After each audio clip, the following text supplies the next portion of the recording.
Here's the truth. Nobody cares. Is that the video over? Well, perhaps. But if you want to understand why I haven't done a review for Super Dragon Ball Heroes for a long time, then keep watching. Last year, I started to review the mini-series of episodes to try and help promote the card game Super Dragon Ball Heroes. Okay, this seemed like a kind of neat idea. Some extra content while Super was on break, we were waiting for the Broly movie. Okay, that's fair enough.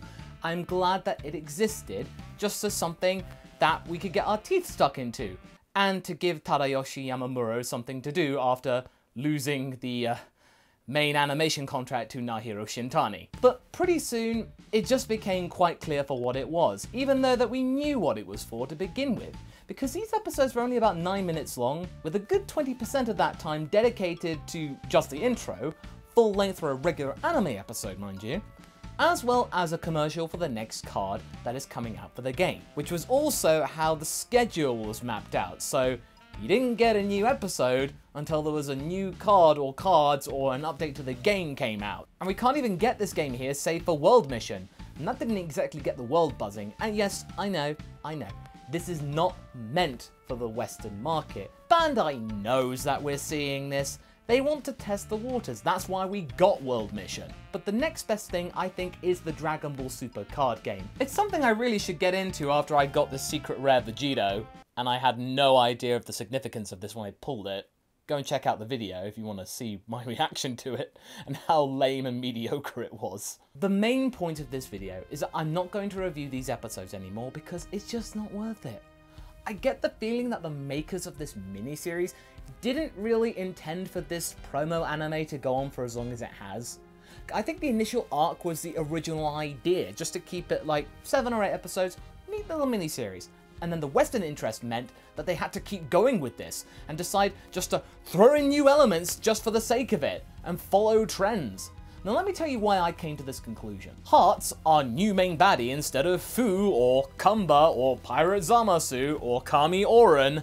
I don't know anymore. Most of them are just like any other shonen baddie.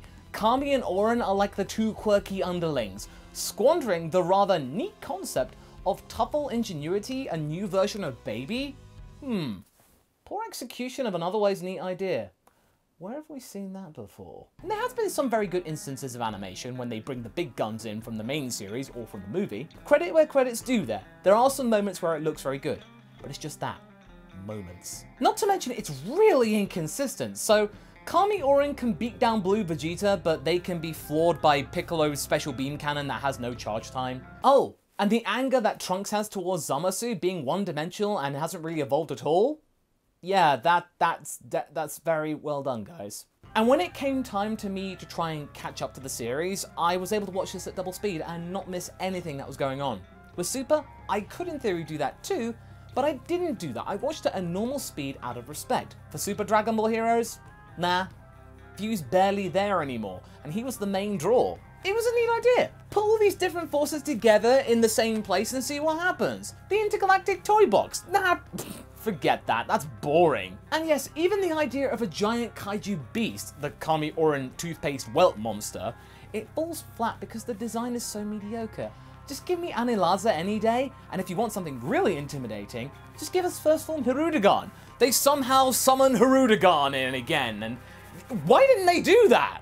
That would have been so much better than just making Kami Oren a giant monster. Feed the universe seed to Hirudegarn. You get a third form Hirudegarn. That would make people just go like, whoa! And I think the thing that bothers me the most out of all of this is that our main cast of characters don't really get anything interesting in return, save for Super Saiyan 4 Vegito.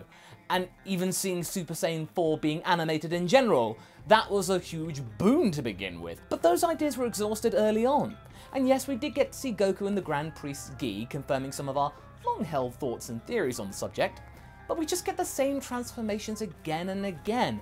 We see Ultra Instinct so many times, Super Saiyan Blue, we even see a bit of Rage, yeah, stuff we've seen before.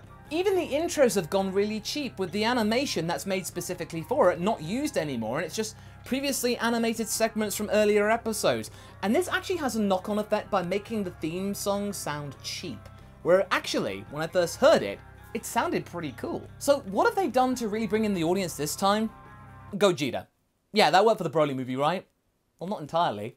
Broly's character and allies were the main draw of that outing, to be honest, for me. Not just Gogeta. To me, this feels like the last resort, save from bringing Broly in for some reason.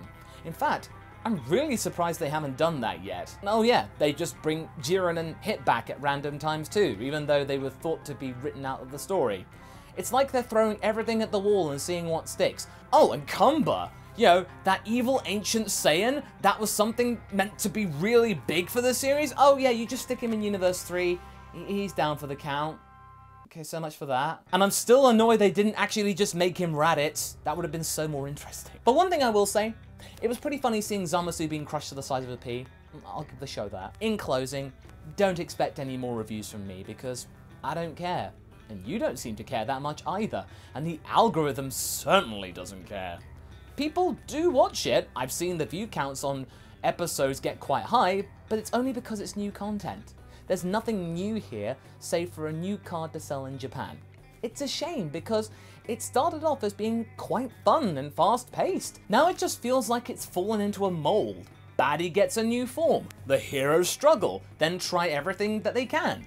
Then one transformation is enough to stick and save the day, only for the villain to get another form and so on, rinse and repeat. It's a mild curiosity, but it's nothing to get excited about really. But hey, it's here. Until next time guys, hope you're well, and catch you later.